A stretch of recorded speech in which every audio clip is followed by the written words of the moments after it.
you say to the boy, "Open your eyes." When he opens his eyes and sees the light, you make him cry out, saying, "O blue, come forth. O blue, arise. O blue, ascend. O blue, come in."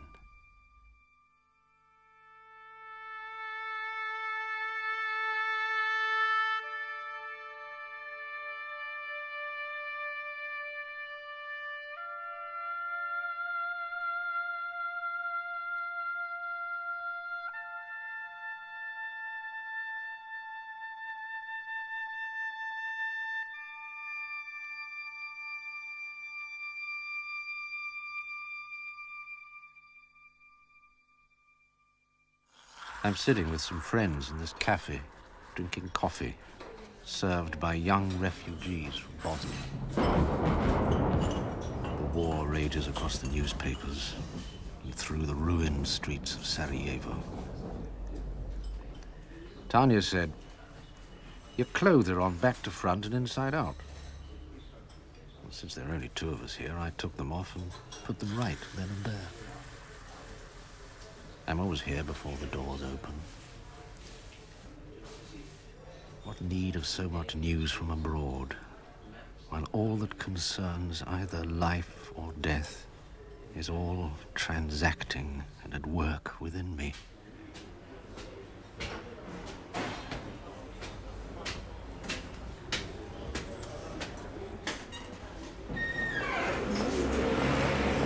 I step off the curb and a cyclist nearly knocks me down. Look where the fuck you're going! Flying in from the dark, he nearly parted my hair. I step into a blue funk.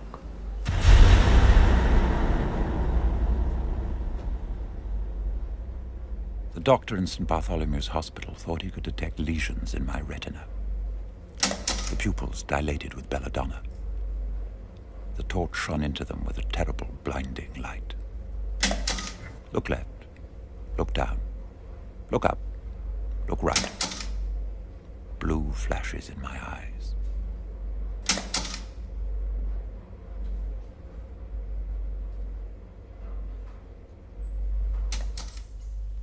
Blue bottle buzzing. Lazy day. The sky blue butterfly sways on a cornflower, lost in the warmth of the blue heat haze. Singing the blue, quiet and slowly. Blue of my heart, blue of my dreams. Slow blue love of delphinium day.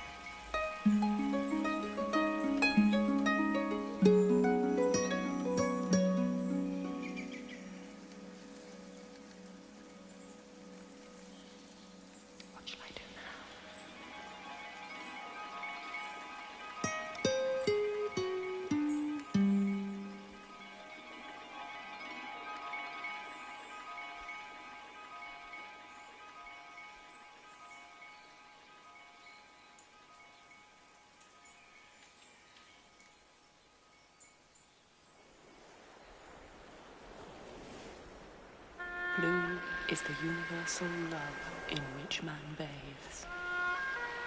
It is the terrestrial paradise. Blue.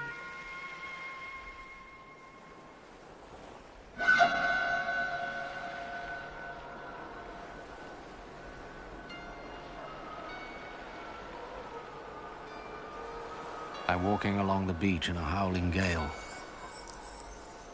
Another year is passing. In the roaring waters, I hear the voices of dead friends. Love is life that lasts forever. My heart's memory turns to you. David, Howard, Graham, Terry, Paul, David, Howard, Graham,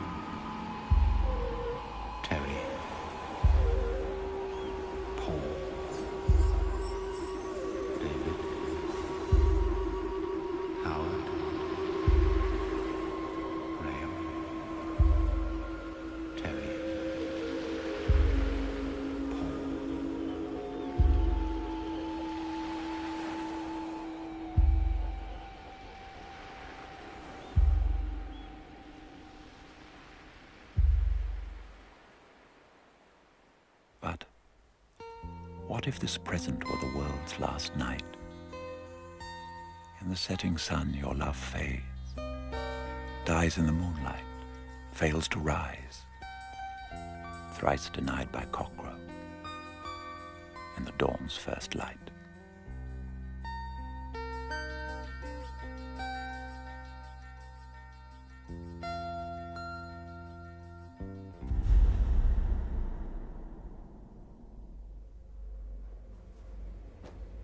Look down. Look left. Look up. Look right. The camera flash, atomic bright, photos the CMV. A green moon, and the world turns magenta. My retina is a distant planet, a red Mars from a boy's own comic, with yellow infection bubbling at the corner. I said, this looks like a planet. The doctor says, oh, I think it looks like a pizza.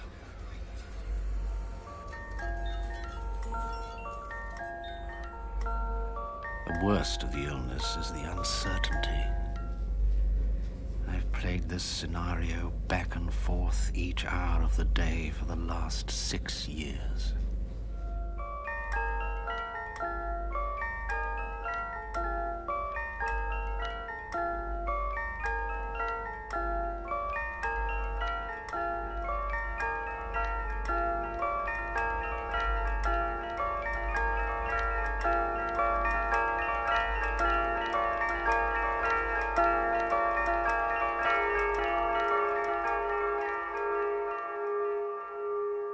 Blue transcends the solemn geography of human limits.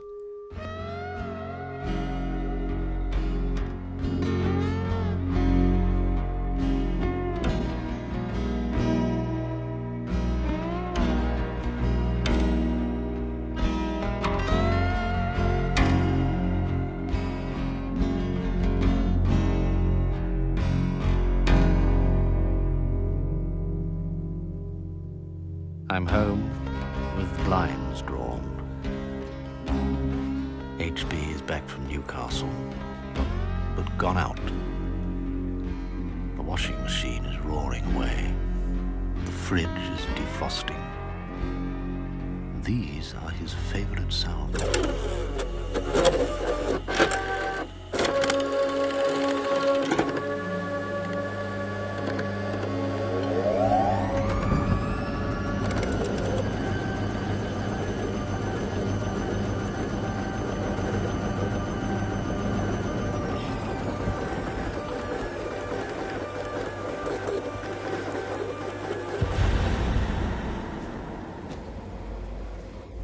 I've been given the option of being an inpatient at the hospital or coming in twice a day to be hooked to a drip.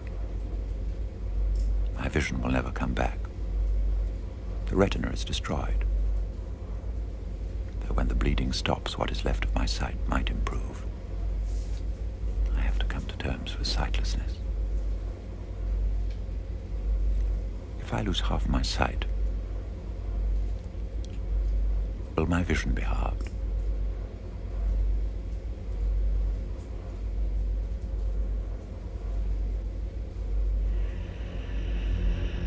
The virus rages fierce. I have no friends now who are not dead or dying. Like a blue frost it caught them. At work, at the cinema, on marches, beaches, in churches on their knees, running, flying, silent or shouting protest. It started with sweats in the night and swollen glands. Then the black cancers spread across their faces. As they fought for breath, TB and pneumonia hammered at the lungs and toxo at the brain. Reflexes scrambled. Sweat poured through hair matted like lianas in the tropical forest. Voices slurred. And then were lost forever. My pen chased this story across the page, tossed this way and that in the storm.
The blood of sensibility is blue.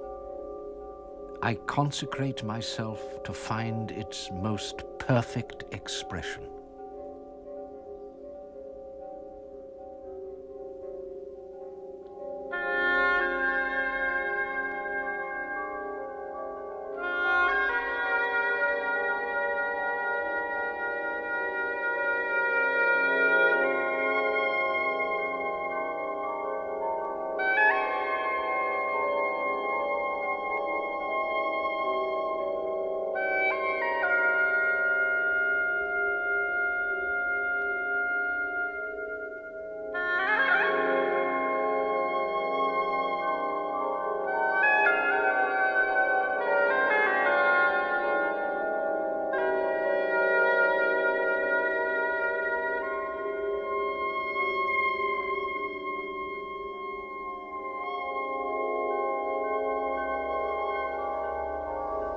My sight failed a little more in the night.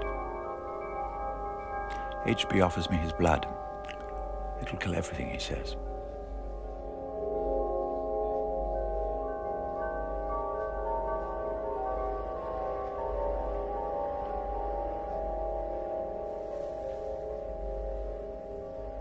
The drip of DHPG trills like a canary.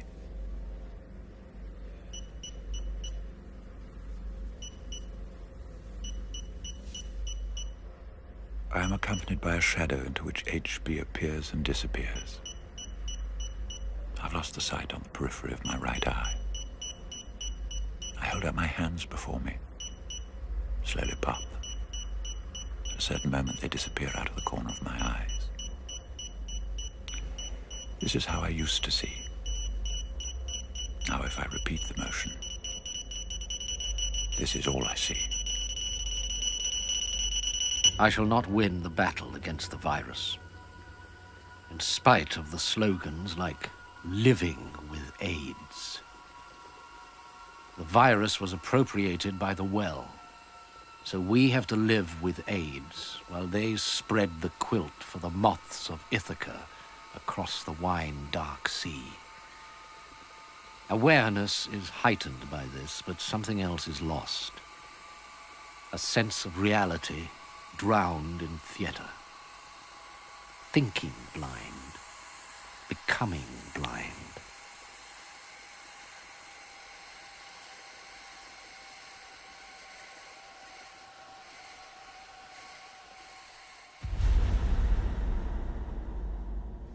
In the hospital, it is as quiet as a tomb.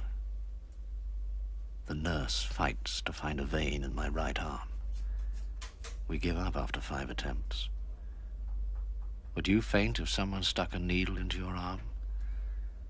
I've got used to it, but I still shut my eyes.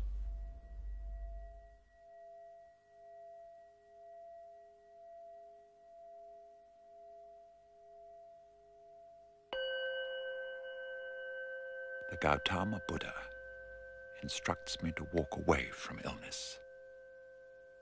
But he wasn't attached to a drip.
I resign myself to fate.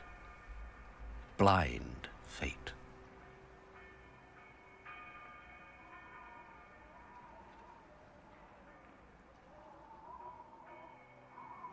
The drip stings. A lump swells up in my arm. Out comes the drip. An electric shock sparks up my arm. How can I walk away with a drip attached to me? How am I going to walk away from this?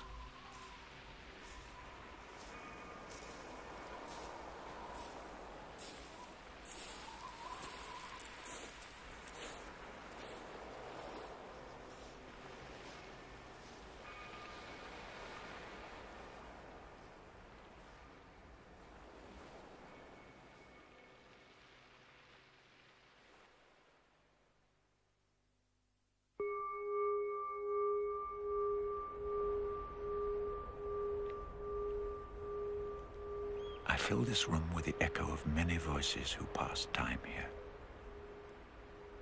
Voices unlocked from the blue of the long-dried paint.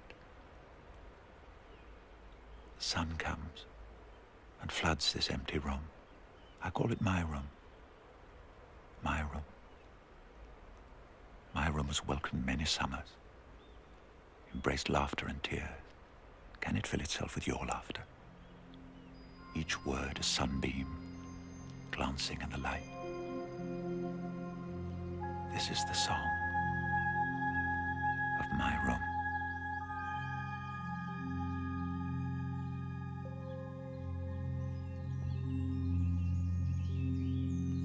David, Howard,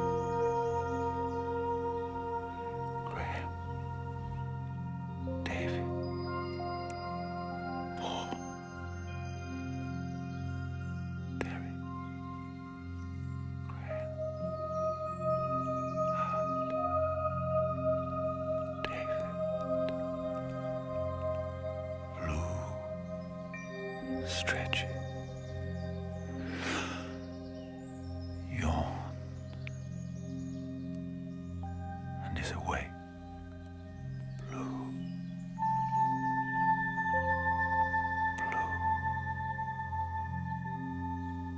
blue stretches, yawns, and is awake.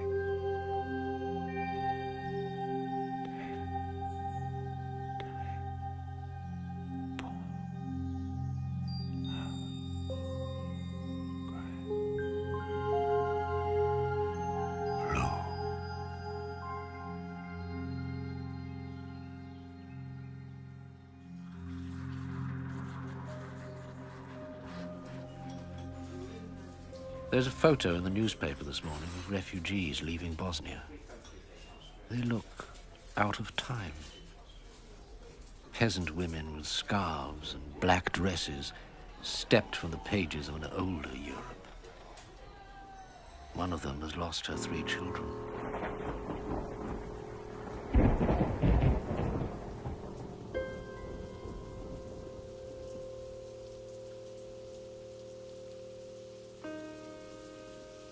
Lightning flickers through the hospital window. At the door, an elderly woman stands waiting for the rain to clear. I ask her if I can give her a lift. I've hailed a taxi. Can you take me to Hope and Tube? On the way, she breaks down in tears. She's come from Edinburgh.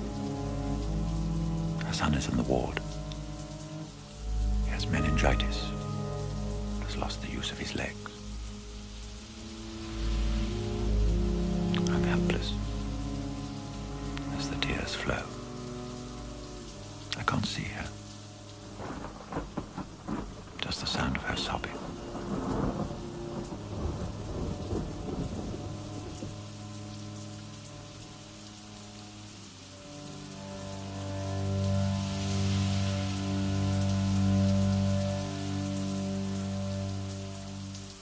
One can know the whole world without staring abroad.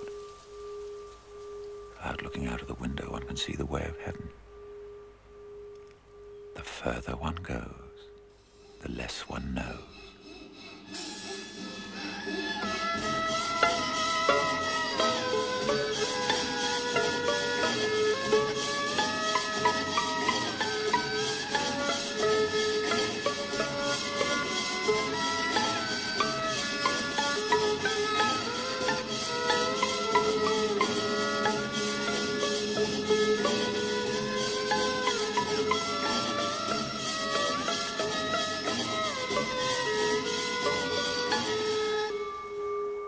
In the pandemonium of image, I present you with the universal blue.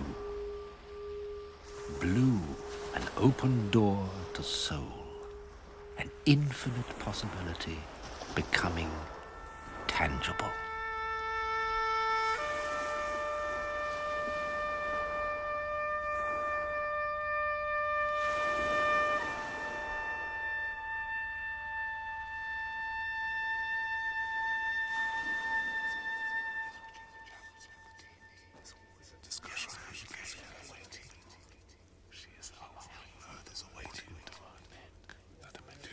Here I am again in the waiting room.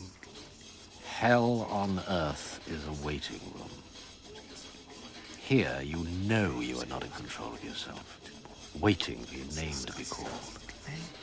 712213. Here you have no name. Confidentiality is nameless. Where is 666? Am I sitting opposite him, her? Maybe 666 is the demented woman switching the channels on the TV. What do I see past the gates of conscience? Activists invading Sunday Mass in the cathedral. An epic Tsar Ivan denouncing the Patriarch of Moscow. A moon-faced boy who spits and repeatedly crosses himself.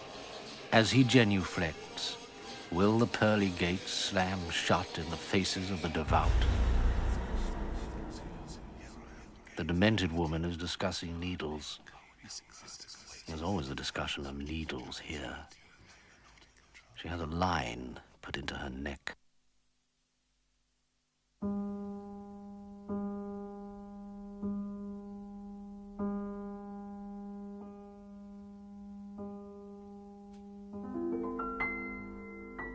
How are we to be perceived?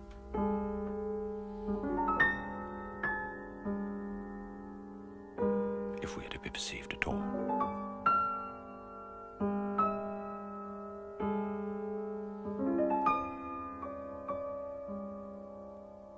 For the most part, we're invisible.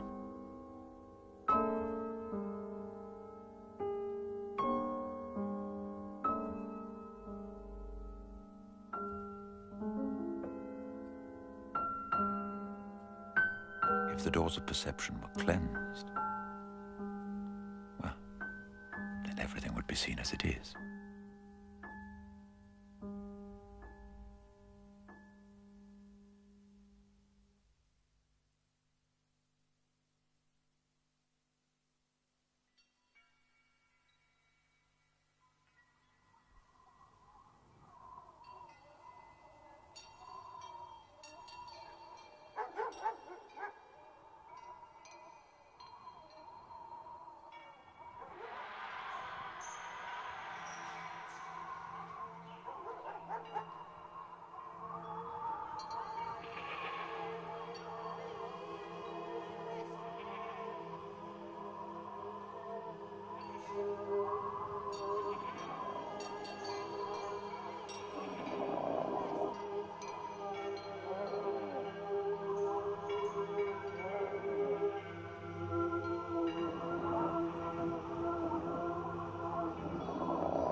The dog barks.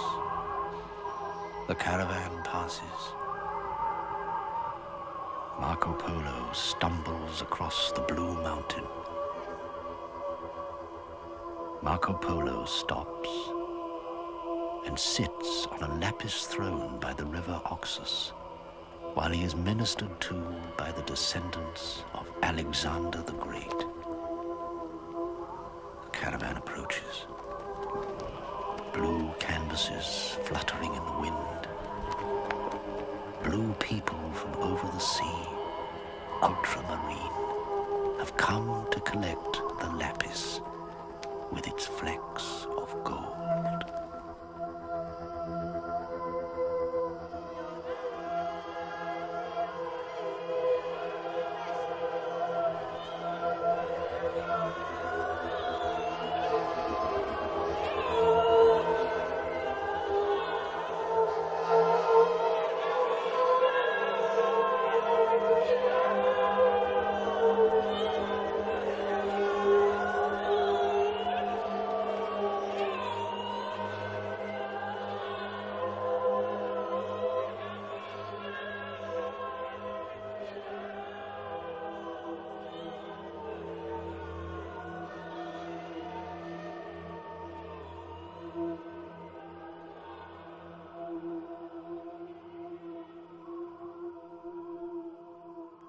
The road to the city of Aquaviti is protected by a labyrinth, built from crystals and mirrors, which in the sunlight cause terrible blindness. The mirrors reflect each of your betrayals, magnify them, and drive you into madness. Blue walks into the labyrinth. Absolute silence is demanded of all its visitors, so their presence does not disturb the poets who are directing the excavations. Digging can only proceed on the calmest of days, as rain and wind destroy the finds. The archaeology of sound has only just been perfected, and the systematic cataloguing of words has until recently been undertaken in a haphazard way. Blue watched as a word or phrase materialized in scintillating sparks, a poetry of fire which cast everything into darkness with the brightness of its reflections.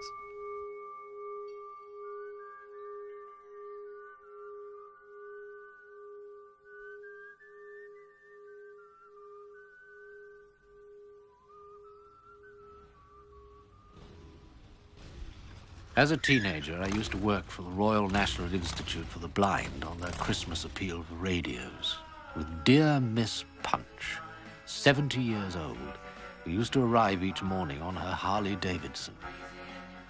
She kept us on our toes. Her job as a gardener gave her time to spare in January. Miss Punch Leatherwoman was the first out dyke I ever met. Closeted and frightened by my sexuality, she was my hope. Climb on, let's go for a ride. She looked like Edith Piaf, the sparrow, and wore a cockeyed beret at a saucy angle. She bossed all the other old girls who came back year after year for her company.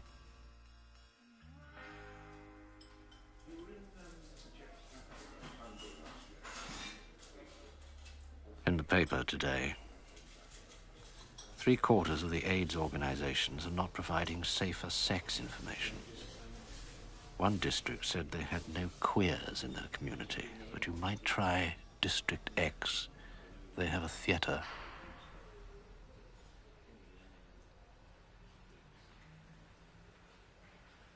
To be or not to be? That is the question.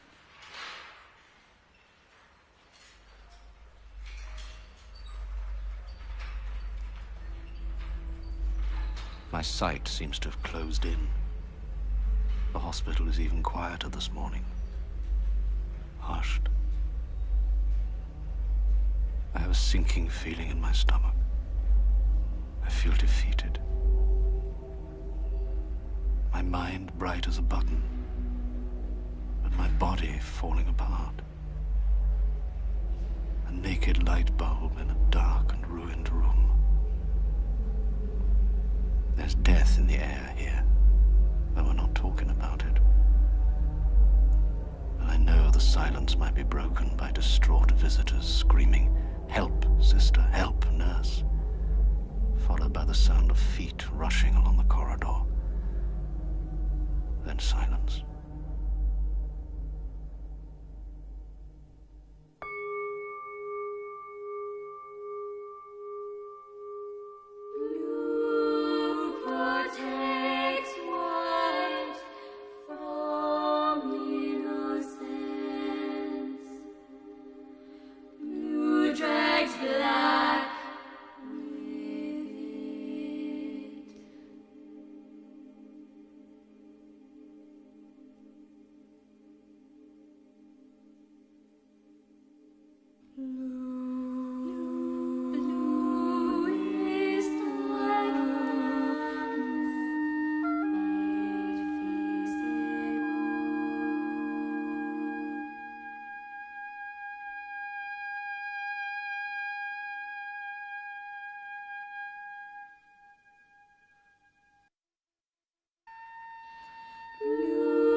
Over the mountains is the shrine to Rita, where all at the end of the line call. Rita is the saint of the lost cause, the saint of all who are at their wits' end, who are hedged in and trapped by the facts of the world. These facts, detached from cause, trap the blue-eyed boy in a system of unreality. Would all these blurred facts that deceive dissolve in his last breath? For accustomed to believing in image, an absolute idea of value, his world had forgotten the command of essence. Thou shalt not create unto thyself any graven image, although you know the task is to fill the empty page. From the bottom of your heart, pray to be released from image.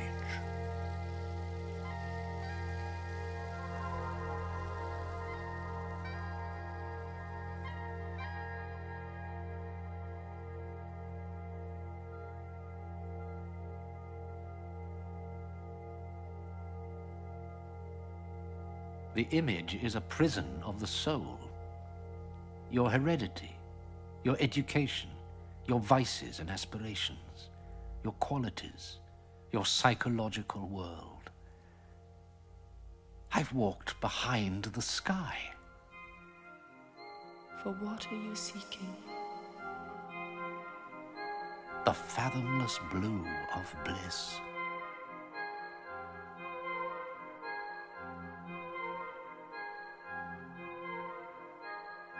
To be an astronaut of the void, leave the comfortable house that imprisons you with reassurance. Remember, to be going and to have are not eternal. Fight the fear that engenders the beginning, the middle, and the end. For blue, there are no boundaries or solutions.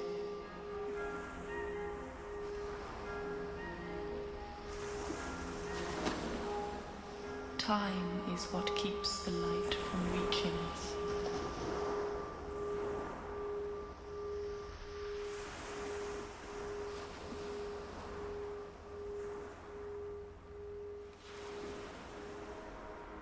How did my friends cross the Cobalt River?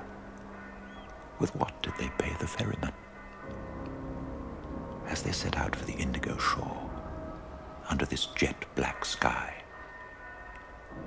some died on their feet with a backward glance.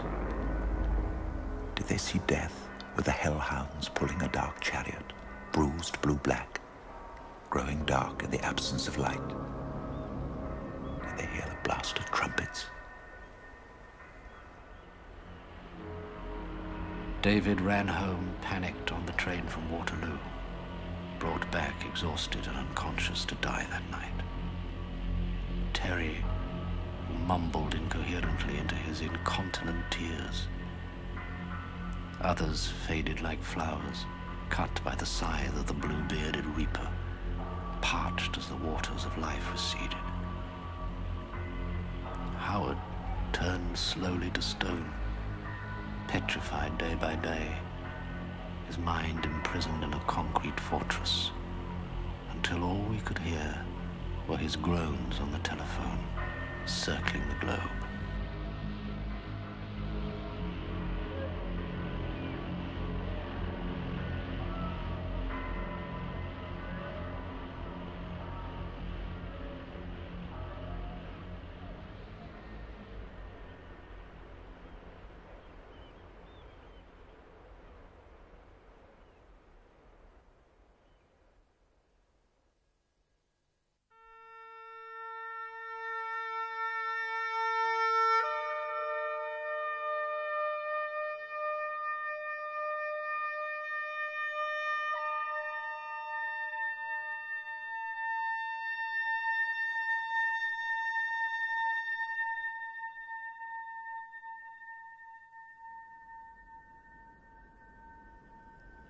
Mad Vincent sits on his yellow chair, clasping his knees to his chest. Bananas. The sunflowers wilt in the empty pot, bone dry, skeletal. The black seeds picked into the staring face of a Halloween pumpkin. He is unaware of Blue standing in the corner, fevered eyes glare at the jaundiced corn, caw at the jet-black crows spiraling in the yellow. The lemon goblin stares from the unwanted canvases thrown in the corner. Sourpuss suicide screams with evil, clasping cowardly yellow belly, slit-eyed.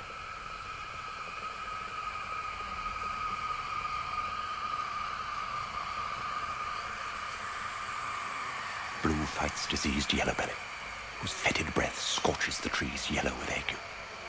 Betrayal is the oxygen of his devilry. He'll stab you in the back. Yellow belly places a jaundiced kiss in the air. The stink of pus blinds Blue's eyes. Evil swims in the yellow bile. Yellow belly's snake eyes poison. He crawls over Eve's rotting apple, wasp-like. Quick as a flash, he stings Blue in the mouth. His hellish legions buzz and truckle in the mustard gas. They'll piss all over you. Sharp, nicotine-stained fangs bared. Blue transformed into an insecticutor. His blue aura frying the foes.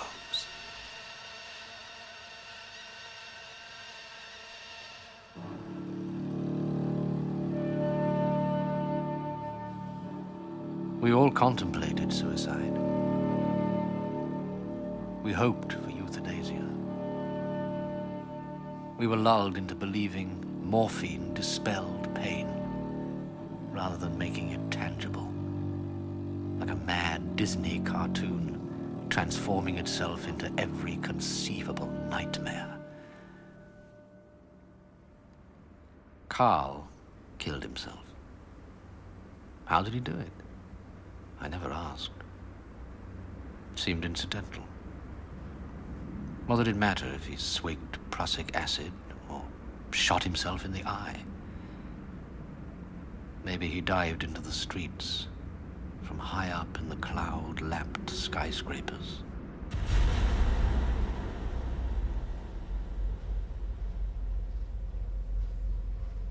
The nurse explains the implant. You mix the drugs and drip yourself once a day. The drugs are kept in a small fridge they give you. Can you imagine traveling around with that? The metal implant will set the bomb detector off in airports. And I can just see myself traveling to Berlin with a fridge under my arm. Jarman to airport information, please.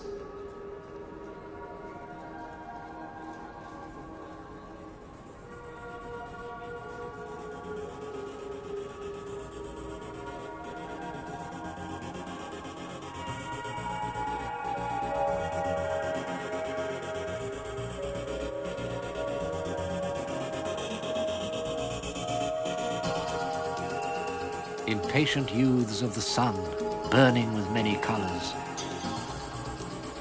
flick combs through hair in bathroom mirrors.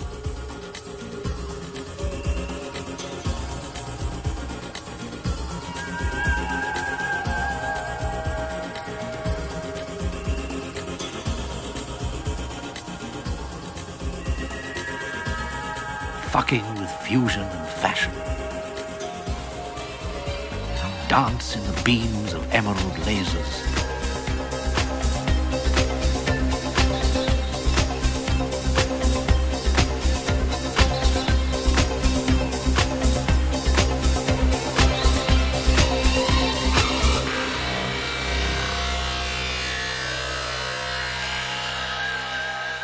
Mating on suburban duvets. Cum-splattered nuclear breeders.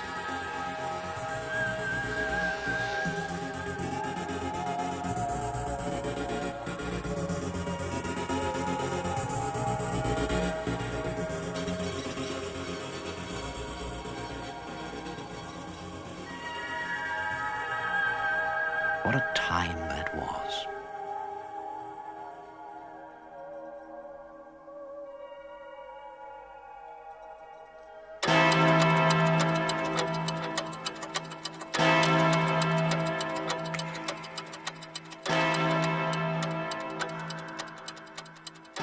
The drip ticks out the seconds. The source of a stream along which the minutes flow, to join the river of hours, the sea of years, and the timeless ocean.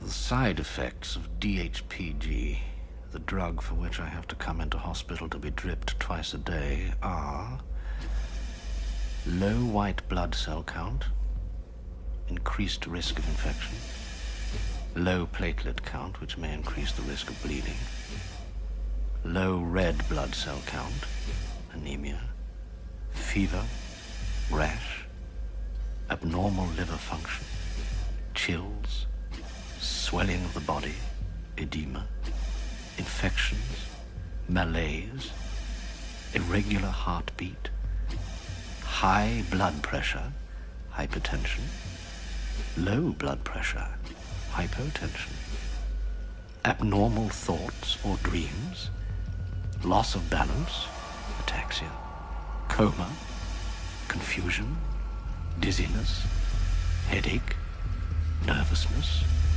damage to nerves, paresthesia, psychosis, sleepiness, somnolence, shaking, nausea, vomiting, loss of appetite, anorexia, diarrhea, bleeding from the stomach or intestine, intestinal hemorrhage, abdominal pain, increased number of one type of white blood cell, low blood sugar, shortness of breath, hair loss, alopecia, itching, pruritus, hives, blood in the urine, abnormal kidney function, increased blood urea, redness, inflammation, pain or irritation, phlebitis.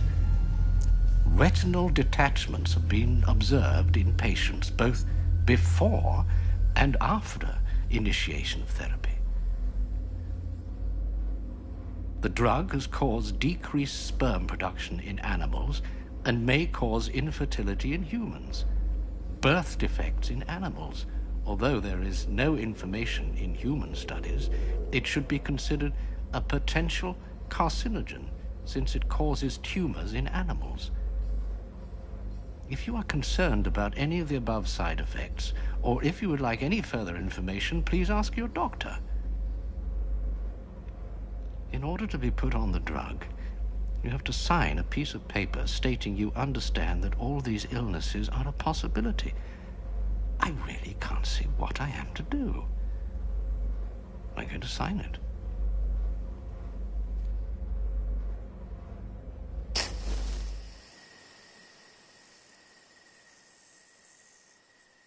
The darkness comes in with the tide. The year slips on the calendar. Your kiss flares. A match struck in the night flares and dies. My slumber broken. Kiss me again. Kiss me. Kiss me again and again.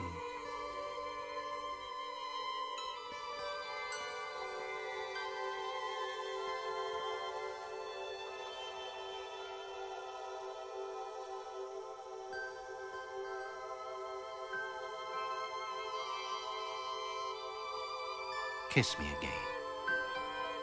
Kiss me.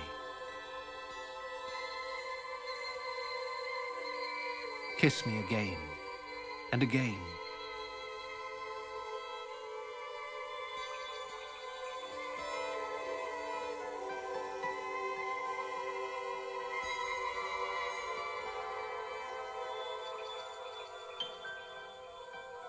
Never enough.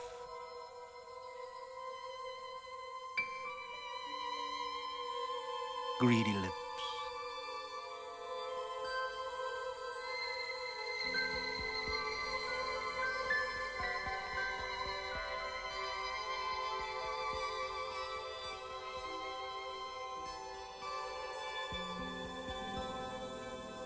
Speedwell eyes, blue skies.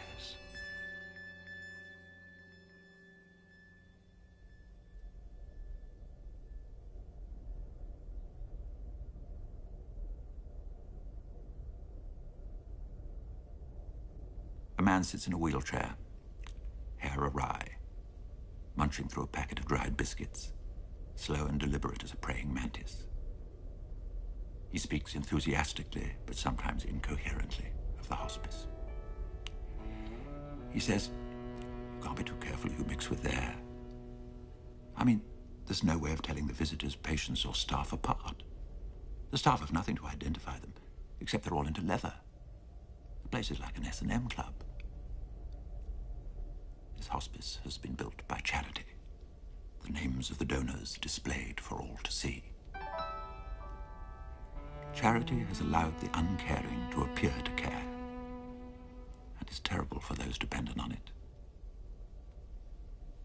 Charity is big business. Well, we go along with this. So the rich and powerful who fucked us over once, fuck us over again, and get it both ways. We've always been mistreated, so if anyone gives us the slightest sympathy, we overreact with our thanks. I am a mannish, muff-diving size queen.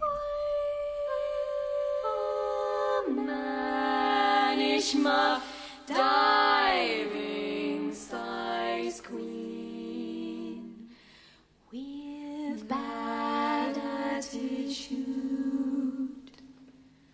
A sleeking psychophag molesting the flies of privacy, boring lesbian boys.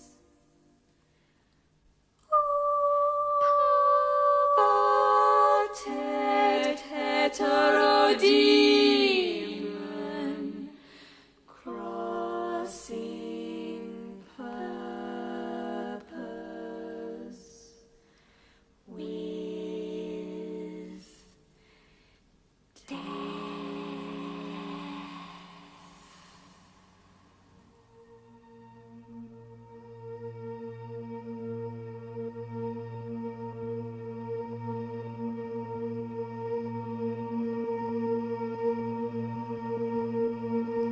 I am a cock-sucking, straight-acting lesbian man. He is a cock-sucking, straight-acting lesbian man.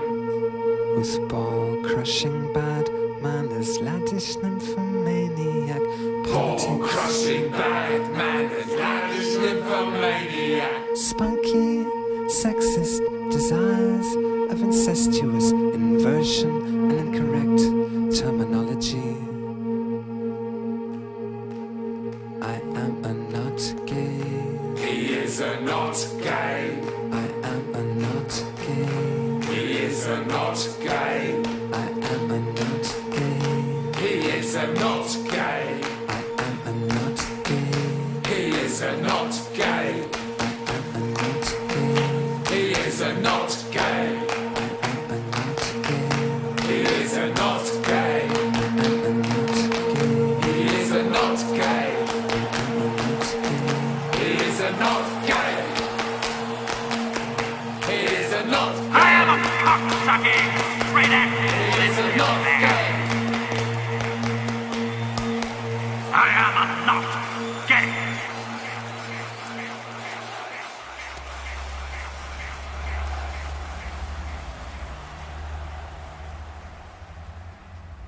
HB is in the kitchen greasing his hair.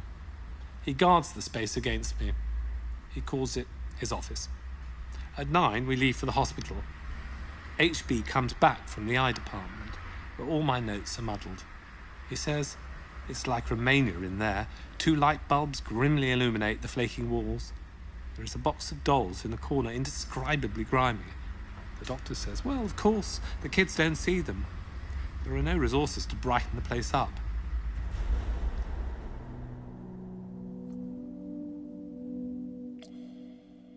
My eyes sting from the drops.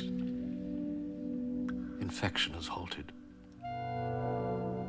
The flash leaves scarlet after images of the blood vessels in my eye.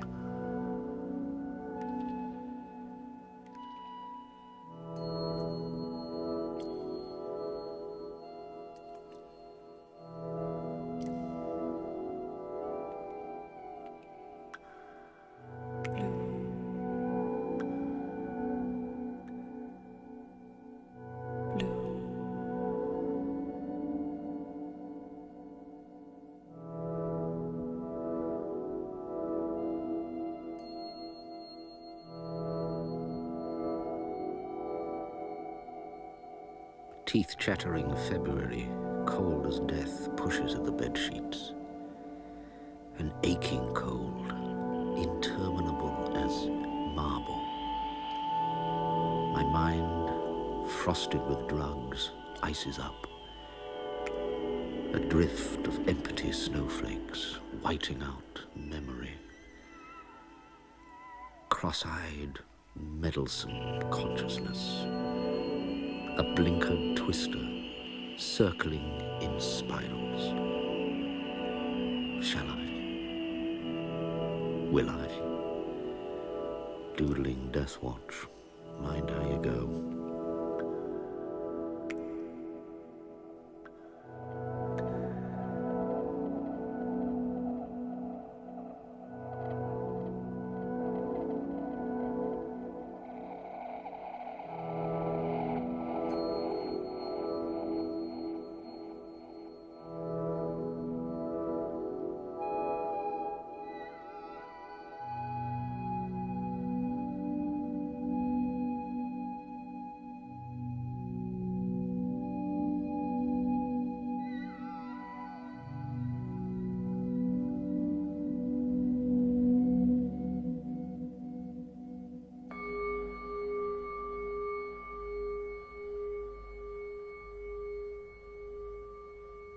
Oral DHPG is consumed by the liver, so they've tweaked a molecule to fool the system. What risk is there? If I had to live 40 years blind, I might think twice. Treat my illness like the Dodgems. Music, bright lights, bumps, and throw yourself into life again.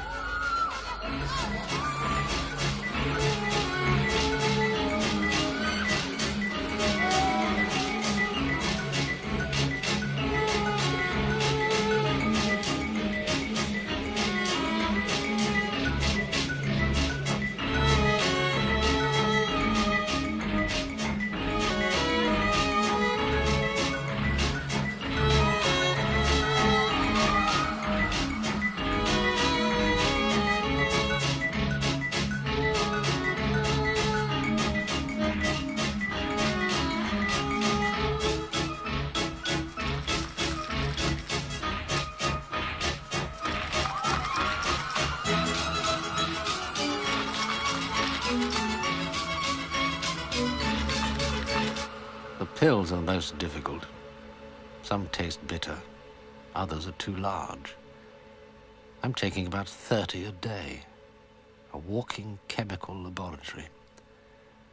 I gag on them as I swallow them, and they come up half dissolved in the coughing and spluttering.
skin sits on me like the shirt of Nessus. My face irritates, as do my back and legs at night. I toss and turn, scratching, unable to sleep. I get up, turn on the light, stack it to the bathroom. If I become so tired, maybe I'll sleep.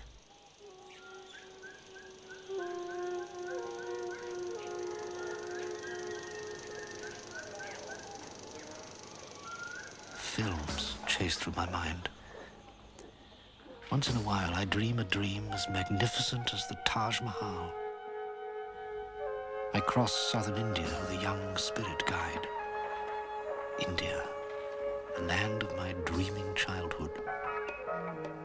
Souvenirs in Moselle's peach and grey living room. Granny, called Moselle.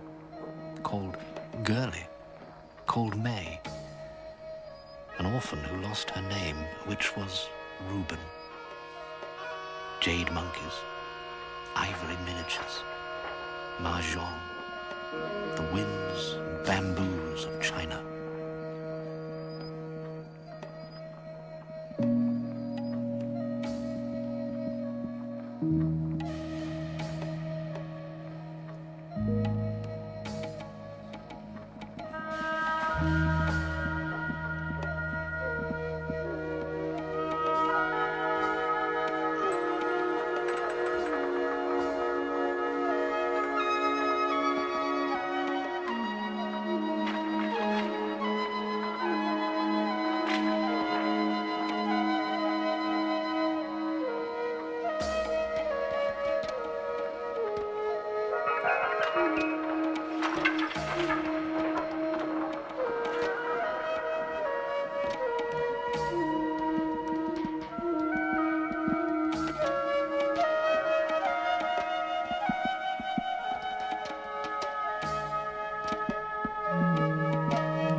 All the old taboos of bloodlines and blood banks, blue blood and bad blood, our blood, your blood. I sit here, you sit there. As I slept, a jet slammed into a tower block. The jet was almost empty, but 200 people were fried in their sleep.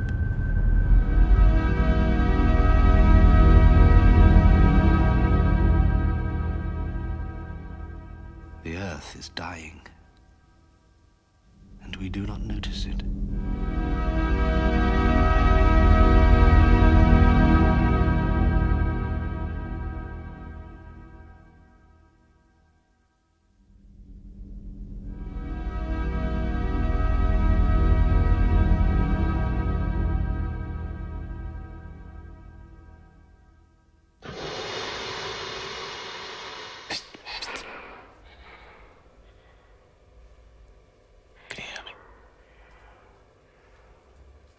There's a young man, frail as Belson, walking slowly down the corridor. His pale green hospital pajamas hanging off him. It's so quiet here this morning. Just the distant coughing. My jugsy eye blots out the young man who's walked past my field of vision. This illness knocks you for six, just as you start to forget it. A bullet in the back of the head might be easier. You know, you can take longer than the Second World War to get to the grave.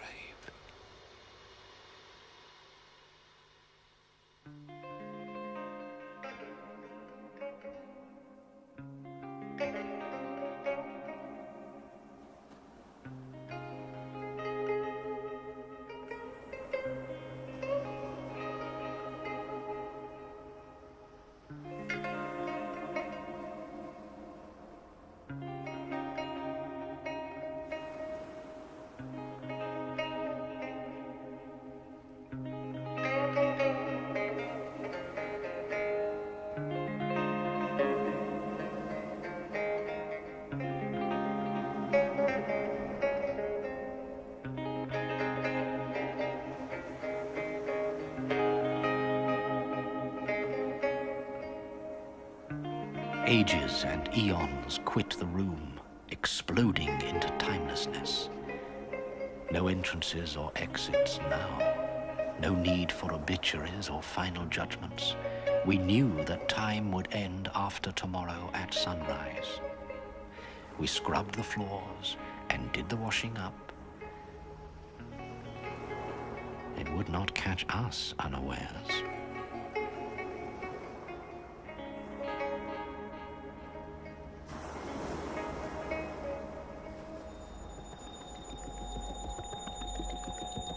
The white flashes you are experiencing in your eyes are quite common when the retina is damaged. Damaged retina has started to peel away, leaving innumerable black floaters, like a flock of starlings swirling around in the twilight. I'm back at St. Mary's to have my eyes looked at by the specialist. The place is the same, but there is new staff. How relieved I am not to have the operation this morning, to have a tap put in my chest. I must try and cheer up HB, as he's had a hell of a fortnight. In the waiting room, a little grey man over the way is fretting as he has to get to Sussex. He says, "I'm going blind. I cannot read any longer." A little later, he picks up a newspaper, struggles with it for a moment, and throws it back on the table. My stinging eye drops have stopped me reading, so I write this in a haze of belladonna. The little grey man's face has fallen into tragedy. He looks like Jean Cocteau without the poet's refined arrogance. The room is full of men and women squinting into the dark in different states of illness. Some barely able to walk, distress and anger on every face, and then terrible resignation. Jean Cocteau takes off his glasses. He looks about him with an undescribable meanness. He has black slip-on shoes, blue socks, grey trousers, a Fair Isle sweater, and a herringbone jacket. The posters that plaster the walls above him have endless question marks. HIV, AIDS? AIDS? HIV? Are you affected by HIV, AIDS? AIDS? ARC? HIV? This is a hard wait. The shattering bright light of the eye specialist's camera leaves that empty sky blue after image. Did I really see green the first time? The after image dissolves in a second. As the photographs progress, colors change to pink and the light turns to orange. The process is a torture, but the result, stable eyesight, worth the price, and the 12 pills I have to take a day. Sometimes looking at them, I feel nauseous and want to skip them. It must be my association with HB, lover of the computer and king of the keyboard, that brought my luck on the computer, which chose my name for this drug trial. I nearly forgot. As I left St. Mary's, I smiled at Jean Cocteau. He gave a sweet smile back.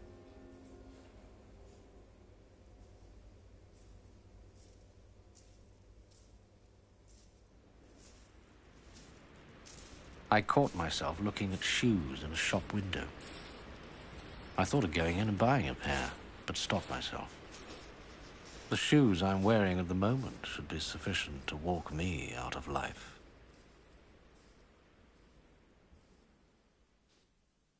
Pearl fishers in Asia seas, deep waters washing the Isle of the Dead. In coral harbors, amphora spill gold across the still seabed. We lie there, fanned by the billowing sails of forgotten ships. tossed by the mournful winds of the deep. Lost boys sleep forever in a dear embrace, salt lips touching. In submarine gardens, cool marble fingers touch an antique smile. Shell sounds whisper deep love, drifting on the tide forever. The smell of him, dead good looking, in beauty's summer. His blue jeans round his ankles, bliss in my ghostly eye. Kiss me on the lips, on the eyes. Our name will be forgotten in time. No one will remember our work.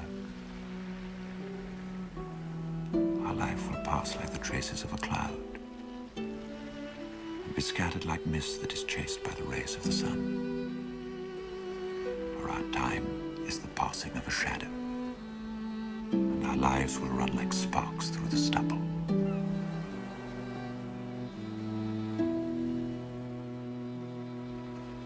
I place a delphinium, blue, upon your grave.